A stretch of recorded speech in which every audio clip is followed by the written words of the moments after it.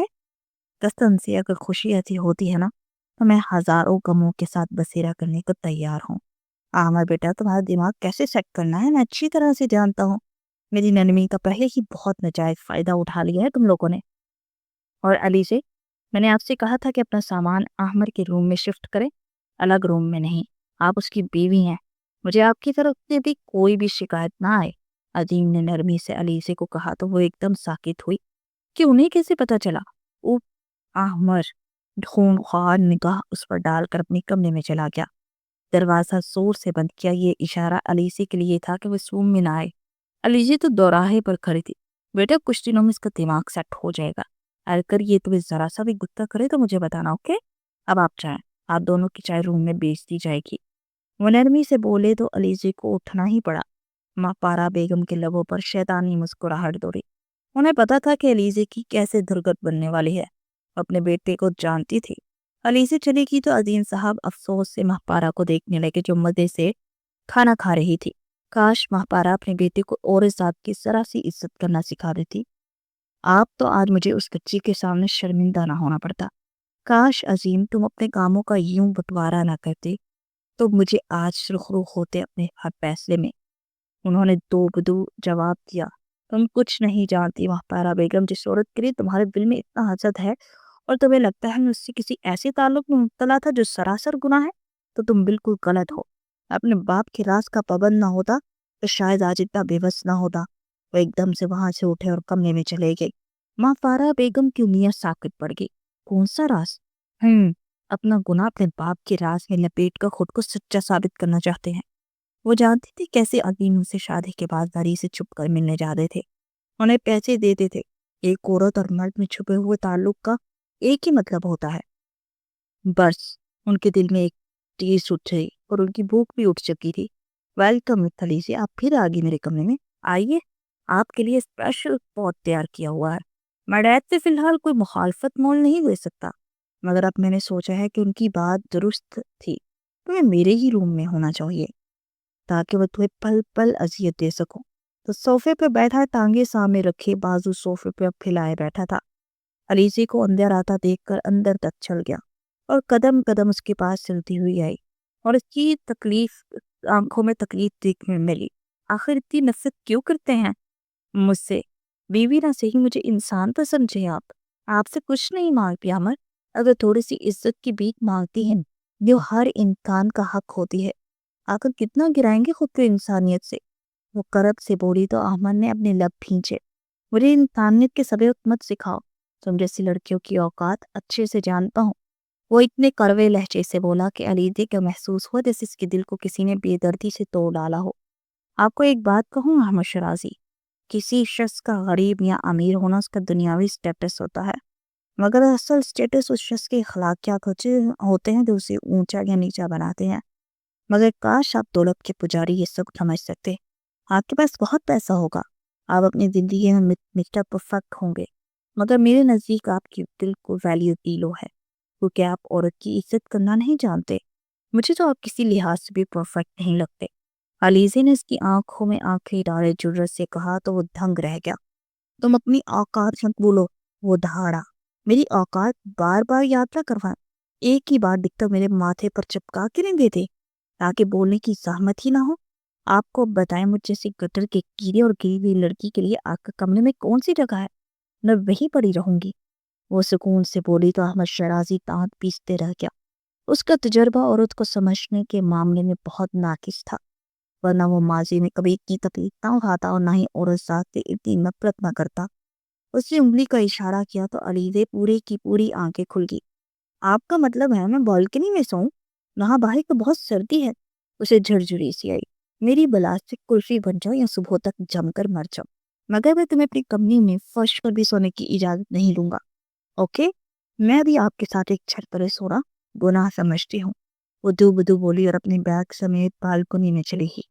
مگر جیسے ہی وہاں گئی تو مکمل اندھیرا تھا، بس اوپر کھلا آسمان اور نیچے سرد فرش۔ اس سے پہلے وہ پلٹ کر اس سے پوچھتی کہ کم از کم ایک کمبل اور تکیا تو اٹھانے دو، اسے زور سے دروازہ بند کر دیا اور اس چھوٹی سی جگہ پر قید ہوگی۔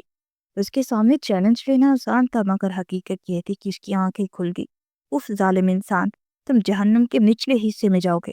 اس نے دل سے بد دعا دی۔ یہاں سے کوئی راہ فرار نہیں تھی۔ ایک دم سے وہیں بیٹھ کر پھوٹ پھوٹ کر رونے لگی۔ الارم کی آواز پر احمد شہرازی کی آنکھ کھلی تو وہ چونک کر اٹھا۔ وقت دیکھا تو صبح کے 5 بج چکے تھے۔ سردیوں کے آغاز کے دن تھے اور بستر سے اٹھا تو علیزے کا خیال آیا۔ علیزے بٹ کہیں سچ مچ نہ مر گئی ہو۔ وہ جلدی سے اٹھا اور بالکنی میں کھلتا دروازہ جیسے ہی کھولا وہ دھڑام سے اس کے کندھوں میں گری۔ اوہ گاڈ ڈیم اٹ، کیا مصیبت ہے! وہ شاید رات کو دروازے کے ساتھ ٹیک لگا کر سو گئی تھی یا مر گئی تھی۔ اسی دروازہ کھلتے ہی اس کے قدموں میں ڈیر ہوئی۔ عامر شہرازی کو اپنے ماتھے پر پسینہ آتا محسوس ہوا۔ اسے جلدی سے کپڑوں کی گٹری میں لپٹی اس لڑکی کے ماتھے پر ہاتھ رکھا جو کہ ٹھنڈا ہو چکا تھا۔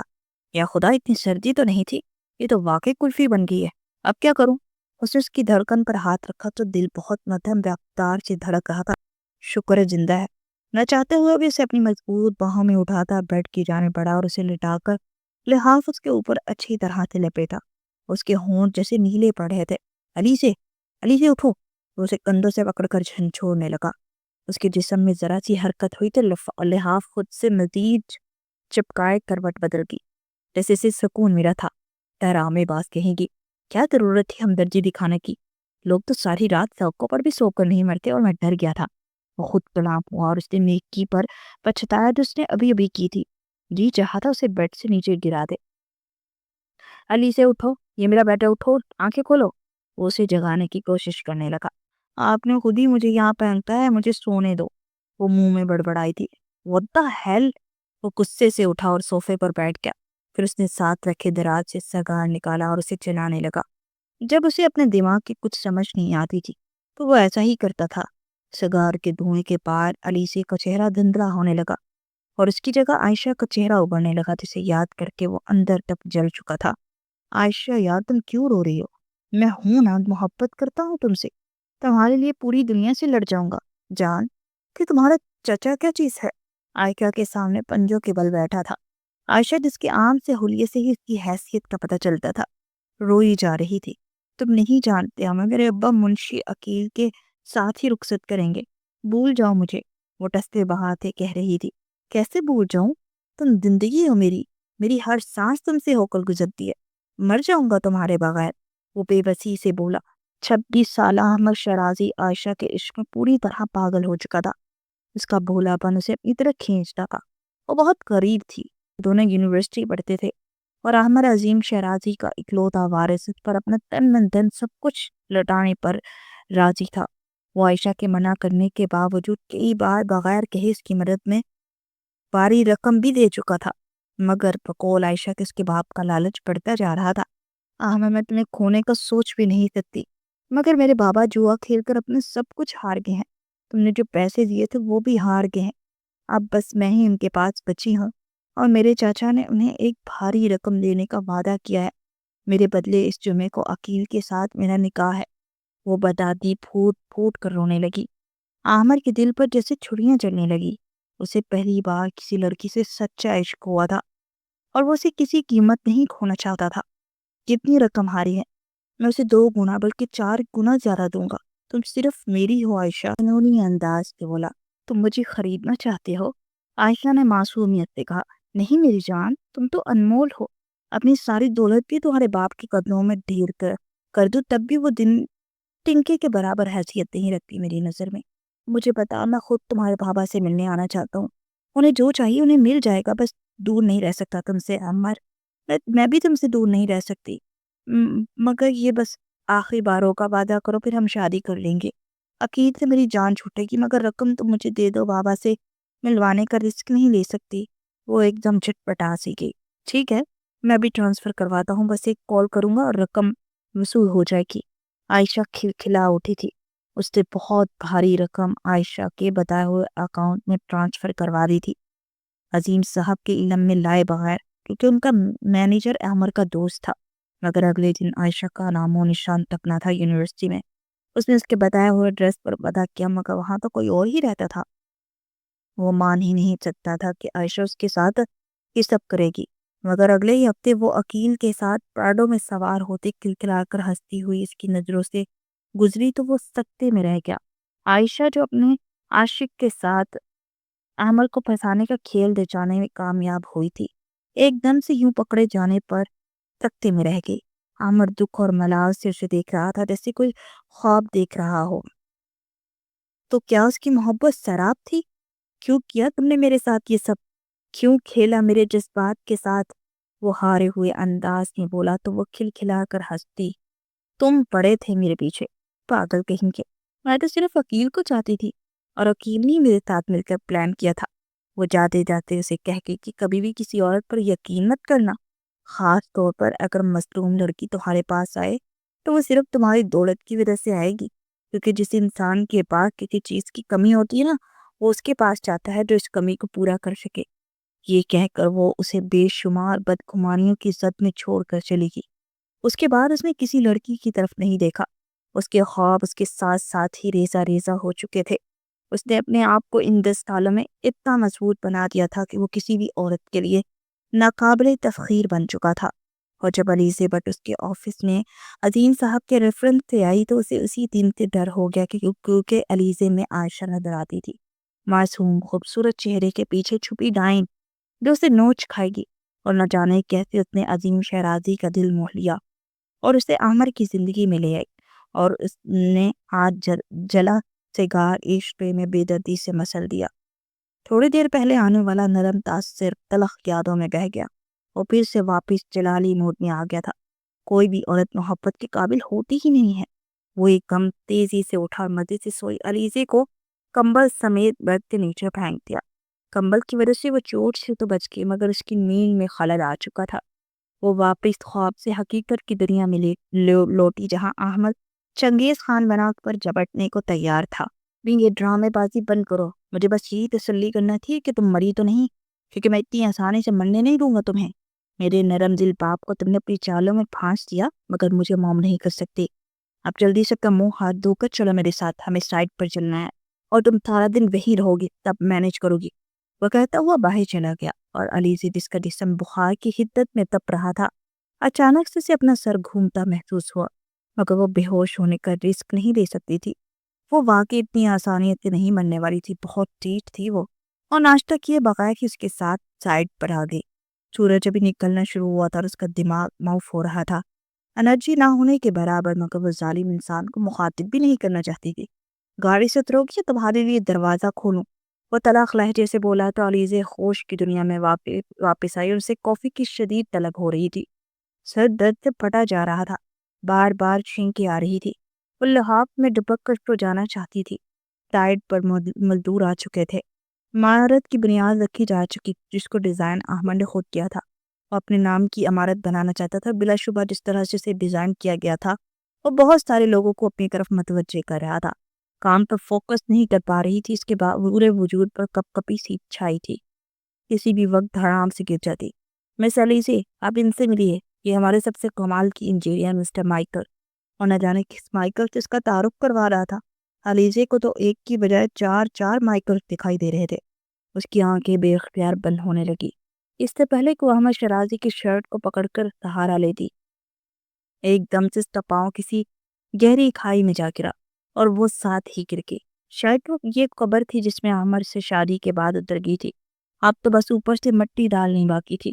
اس کا دماغ مکمل اندھیروں میں گم ہو چکا تھا۔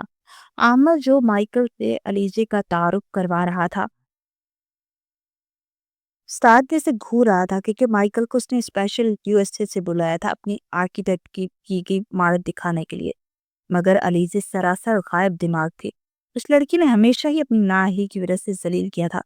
اس سے پہلے کہ وہ اس پر غصہ کرتا، علیزہ کا پاؤں اس کے پیچھے بنی کھدائی میں جا گرا اور وہ اپنا ہاتھ بڑھاتی بھی اس کے اندر گرنے لگی، مگر احمد بکتی کی تیزی سے لپکا اور اس کے ساتھ بھی اس کھائی میں جا گرا۔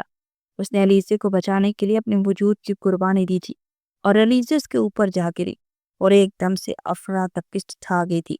سارے مزدور بھاگتے ہوئے وہاں اترنے لگے، مائیکل الگ سے پریشانی میں تھا۔ علیزہ تو صدمے کی وجہ سے موقع پر ہی بے ہوش ہو چکی تھی اور عامر کو بھی سر پر چوٹ لگنے کی وجہ سے ہوش باقی نہ رہا تھا۔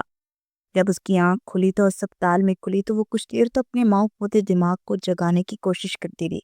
پھر جب اسے آخری منظر یاد آیا تو وہ ایک دم سے وہ بستر سے اتری اور ننگے پاؤں پاگلوں کی طرح بھاگی۔ اسے صرف عامر کا خیال آیا تھا کیا وہ ٹھیک تھا، مگر دروازے کے پاس ہی عظیم شرازی سے ٹکرائے۔ ریلیکس بیٹا، ابھی آپ کی طبیعت ٹھیک نہیں ہے، آپ کو ہائی فیور تھا جس کی وجہ سے آپ بے ہوش ہو گئی تھی، مگر خدا کا شکر ہے کچھ چوٹ نہیں آئی۔ عامر وہ کہاں ہے؟ علیزی نے بے چینی سے پوچھا۔ وہ 7 والے روم میں ہے، خطرے سے باہر ہے، کھائی اتنی گہری نہیں تھی، خدا کا شکر ہے اس کو جان بچ گئی۔ علیزی ایک لمحے کے لیے شرمندہ ہوئی۔ یہ سب میری وجہ سے ہوا ہے۔ آنسو جیسے چھلکنے کو بےتاب تھے۔ ہاں بیٹا، یہ سب کچھ تمہاری وجہ سے ہی ہوا ہے، تم ہی وہ وجہ ہو جس کے لیے احمد جیسے خود پرست انسان نے خود کو خطرے میں ڈالا۔ میں نے تم سے کہا تھا نا بیٹا کہ وہ دل کا برا نہیں ہے، میں اس کا باپ ہوں، جانتا ہوں کہ اس کے لیے کون سی لڑکی سوٹیبل ہے، اور دیکھو آج یقین بھی آ گیا کہ میرا فیصلہ درست تھا۔ عظیم صاحب آپ زیادہ خوش فہمی میں مت رہیں، مجھے سب علم ہے وہ مجھ سے شدید نفرت کرتا ہے۔ فی الحال تو تم اس کے روم میں جاؤ اور اسے ہوش آ گیا کہ اس سے پہلے اس نے تمہارا نام ہی لیا تھا۔ جاؤ شاباش علیزے۔ علیزے حیران سی تھی، 7 والے روم میں چلی گئی۔ عامر کے سر پر پٹی اور ایک ٹانگ پر پلستر چڑھا ہوا تھا جو ہوا میں جھول رہا تھا۔ اس آکورڈ سی پوزیشن میں وہ علیزے کو دیکھ کر لب بھیج گیا۔ تمہیں یہاں کس نے بلایا ہے؟ سکون نہیں ہے تمہیں؟ وہ تپا ہمیشہ کی طرح سارا غصہ مجھ پر اتارے۔ بس یہی کہہ سکتی ہوں، ویسے میں تو ڈرامے کرتی ہوں نا، مگر آپ نے تو پوری ایکشن مووی والا سین پرفارم کیا ہے۔ ویسے اچانک سے ویلن سے ہیرو والا اسٹنٹ کیوں لے لیا؟ مت جانے دیتے نا مجھے۔ اس کے پہلو میں کھڑی ہو کر اس کے ماتھے پر اپنا ہاتھ رکھتے ہوئے بولی۔ عامر کے جسم میں سکون کی ایک لہر دوڑی، مگر وہ بھی اپنے نام کا ایک تھا۔ او میڈم، مجھے چھونے کی اجازت نہیں ہے، میں نہیں چاہتا میری سائٹ پہ کوئی بھی ورکر اپنی بے وقوفی کی وجہ سے جان سے جائے، ورنہ میری عمارت کھڑی ہونے سے پہلے ہی زمین بوس ہو جاتی۔ او اچھا، کلیئر کرنے کا شکریہ۔ وہ اپنا ہاتھ ہٹا کر بولی۔ دل جیسے ٹوٹ سا گیا تھا، کیا ہو جاتا اگر وہ وضاحت نہ دیتا۔ وہ واپس پلٹنے لگی۔ اب کہاں جا رہی ہو؟ عامر نے جیسے بے چینی سے پوچھا۔ گھر جا رہی ہوں، ریسٹ کرنے، سکون سے آپ کے کمرے میں بیٹھ کر سوؤں گی۔ آپ تو اب کافی دن تک یہیں پہ رہیں گے نا؟ علیزے نے مسکرا کر کہا۔ خبردار، جو میرے بیڈ پر سوئی تو مجھ سے برا کوئی نہیں ہوگا۔ اچھا، کیا کر لیں گے آپ؟ پھر سے مجھے گرا دیں گے؟ اب آپ کی حالت ایسی نہیں ہے مسٹر خڑوس نمبر 1، اتنا غرور اچھا نہیں ہوتا۔ اسے چڑھاتی ہوئی کمرے سے باہر آ گئی اور عامر کا بس نہیں چڑھ رہا تھا کہ اس کے ساتھ کیا کر ڈالے۔ یہ لڑکے مجھے پاگل کر دے گی۔ وہ جھنجھلا گیا۔ 15 دن کے بعد ہاسپٹل سے ڈسچارج ہو کر گھر پہنچا تھا اور تیز چل رہا تھا۔ بیٹا آرام سے قدم رکھو، ماں پارا نے کہا۔ مجھے اپنے روم میں جانا ہے، میں چلا جاؤں گا۔ نہ جانے اس بلا نے میرے روم کا کیا حشر کیا ہوگا۔ اسے سوچ کر ہی تب چڑھے گی۔ ارے بیٹا، وہ تو 7 والے روم میں رہتی ہے، تمہارا روم بالکل اپنی جگہ پر ہی ہے۔ ماہپارا بیگم مسکرا کر بولی تو وہ ماں کی شکل دیکھنے لگا۔ ماما کیا بات کر رہی ہیں آپ؟ اس کے ذکر سے ڈر نہیں رہی، مسکرا کے رہی ہیں؟ وہ حیرانگی سے بولا اور ماہپارا بیگم کیا بتاتی جو حقیقت انہیں معلوم ہو چکی ہے، اس نے ان کے اندر کی قدورتوں کو ختم کر دیا ہے۔ ویسے بھی ان 15 دنوں میں علیزے نے ماہپارا کا اور اس گھر کا خیال رکھا تھا اور وہ شرمندہ سی اس مہربان لڑکی کے لیے نفرت پال نہ سکی، کیونکہ جس عورت کو اپنی سوتن سمجھ کر نفرت کرتی رہی وہ تو عظیم کی ہی بہن نکلی۔ بیٹا تم بھی علیزے کو زیادہ مت ڈانٹا کرو، اگر تم اس کے ساتھ ایک کمرے میں نہیں رہنا چاہتے تو اٹس اوکے، ویسے بھی الگ روم میں شفٹ ہے، شاید تم دونوں کو وقت چاہیے۔ اور عامر واقعی صدمے میں تھا۔ ماما ایسا بھی کیا ہے اس معمولی سی لڑکی میں کہ آپ بھی ڈیڈ کی طرح اس کی سائڈ پر آ گئی ہیں؟ وہ واقعی جاننا چاہتا تھا۔ بس بیٹا، وہ معمولی سی لڑکی نہیں ہے، تمہاری پپو کی بیٹی ہے، بہت اچھی لڑکی ہے، غریب ہے مگر لالچی نہیں ہے، جیسے تم ہر عورت کو سمجھ بیٹھے ہو۔ کچھ دن اس کے ساتھ ایک چھت تلے رہو گا نا تو میری باتیں سمجھ میں آ جائیں گی۔ اس سے پہلے کوئی مزید سوال کرتا عظیم شرازی اور علیزے ہنستے ہوئے لاؤنج میں داخل ہوئے اور احمد اسے دیکھ کر جیسے پلکیں جھپکنا بھول گیا تھا۔ 15 دن میں وہ ماسی والی حلیے سے ایک دم نہ جانے کیا بن گئی تھی۔ سر پر پی کیپ پہنے چست لباس میں وہ شاید گولف کھیل کر آئی تھی، کیونکہ عظیم شرازی کے گولف بہت پسند تھا۔ عامر کے ساتھ اکثر ہی وہ کھیلتے تھے۔ علیزے اسے دیکھ کر لمحے بھر کے لیے تھٹک گئی۔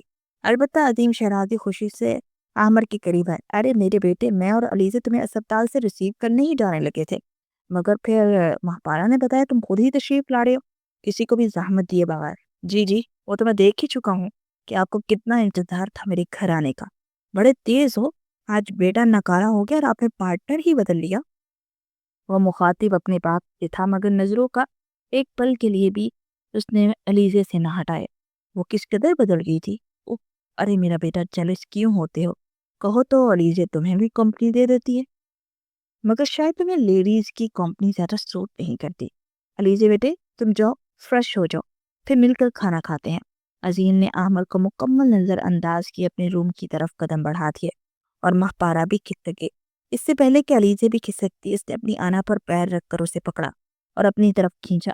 محترمہ بڑے حقوق کے لیکچر دے رہی تھی، مجھے تو لگا تھا کہ اخلاقیات اور حقوق العباد کی ساری کتابیں بس تم نے حفظ کی ہوئی ہیں، اب کیا آپ نے لنگڑے شوہر کو کمرے تک بھی نہیں چھوڑو گی؟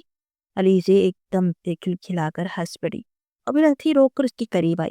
پہلے تو آپ شوہر بننے کے عہدے پر قائد ہوں، اس کے بعد حقوق پر لیکچر سنیں گی، اور آپ کو چونکہ کسی کی بھی مدد درکار نہیں ہے، آپ سب کچھ خود ہی مینج کر سکتے ہیں، تو جائیے جا کر خود ہی اپنے روم میں دیکھیں کہ کیا حشر کیا ہے میں نے آپ کے روم کا، ہر چیز کو 10 بار پہن کر چیک کیا ہے، مجھے سب کچھ ہی ریپلیس کرنا پڑے گا۔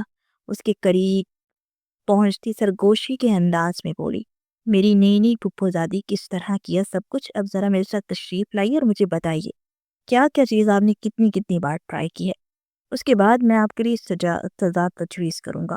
وہ بھی اسے حکم دیتا آہستہ آہستہ سیڑھیاں چڑھنے لگا، مگر عزیزے جانتی تھی کہ وہ نہیں کر پائے گا، تو اس کے گرد اپنا بازو حائل کیے احتیاط سے اس کے ساتھ چلنے لگی۔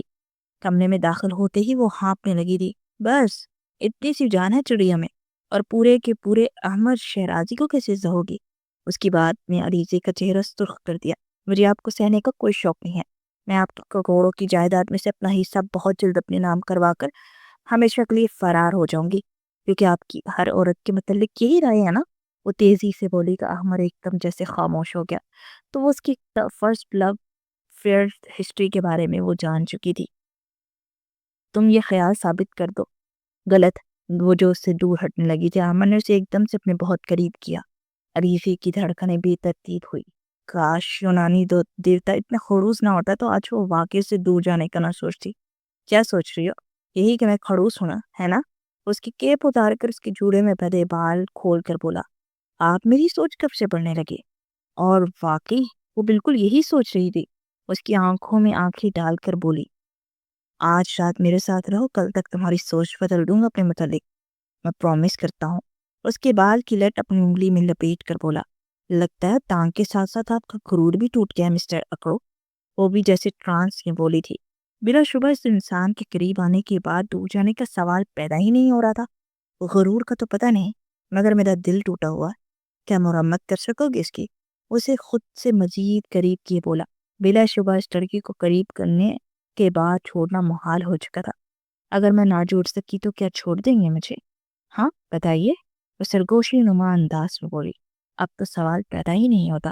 آمن نے خمار آلود لہجے میں جواب دیا، پھر وہ اسے اپنے سینے سے بینچ کر کی گردن اور چہرے پر محبت بھرا لمس چھوڑنے لگا، پھر وہ اس پر مکمل حاوی ہو چکا تھا، اور علیزے جانتی تھی کہ ان دونوں کے دلوں کو ایک ساتھ جڑنے کی ضرورت ہے، تبھی ان کی مرمت مکمل ہوگی۔ کچھ دن کے بعد ان دونوں کا دھوم دھام سے ولیمہ کیا گیا۔ اگلے ہی دن وہ لوگ ہنی مون کے لیے اسکردو چلے گئے۔ عظیم صاحب تو انہیں پیرس بیچنا چاہتے تھے، مگر علیزے کا بھی تک پاسپورٹ وغیرہ نہیں بنا تھا، تو فی الحال وہ ویسے ہی اپنا پاکستان سب سے پہلے دیکھنا چاہتے تھے۔ تو اس کی خواہش کا احترام کرتے وہ لوگ آج اسکردو ایک ہوٹل میں پہنچے تھے۔ ہوٹل میں فریش ہونے کے بعد وہ لنچ کرنے کے لیے نیچے آئے۔ ہر ایک کی نگاہیں ان دونوں پر ہی تھی، وہ ایک پل کے لیے بھی اس کا ہاتھ نہیں چھوڑ رہا تھا۔ احمد میرا ہاتھ تو چھوڑ دیں، سب لوگ کیا سوچتے ہوں گے، اور مجھے کھانا بھی تو کھانا ہے نا، وہ جلا کر بولی، سوچنے دو لوگ جو بھی سوچتے ہیں، میں نے اپنی ذاتی بیوی کا ہاتھ پکڑا ہے اور جلنے والے کا منہ کالا، اور رہی بات کھانا کھانے کی تو آپ کا یہ غلام حاضر ہے، وہ آپ کو کھلائے گا نا۔ وہ اطمینان بھرے لہجے میں بولا تو وہ دھیما تھا مسکراتے ہوئے اسے دیکھنے لگی۔ بہت سی نگاہیں رشک اور حسد سے انہیں دیکھ رہی تھی، مگر وہ دونوں نگاہوں سے انجان ایک دوسرے میں کھوئے تھے، اور دل ہی دل میں اپنے اور اس کی خوشیوں کی دعائیں بھی وہ مانگ رہی تھی۔ انہوں نے 10 دن اسکردو میں گزارے، یہ 10 دن ان کی زندگی کے سب سے بیسٹ دن تھے۔